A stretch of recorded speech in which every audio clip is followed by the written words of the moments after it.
হ্যাঁ হ্যাঁ হ্যাঁ কাল দেবো হ্যাঁ 40 টাকা দেবেন স্যার নামবো দিচ্ছি আপনি খাবেন আর একটা আছে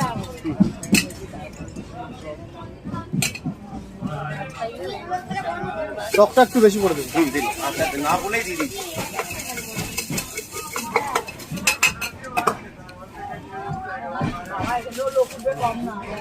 ঘুষকরার অর্ধেকটা ফুল হয়ে যাবে বর্ধমানে একদম ফুল হয়ে যাবে বর্ধমানে একদম ফুল হবে আরেকটা 60 টাকা দেবো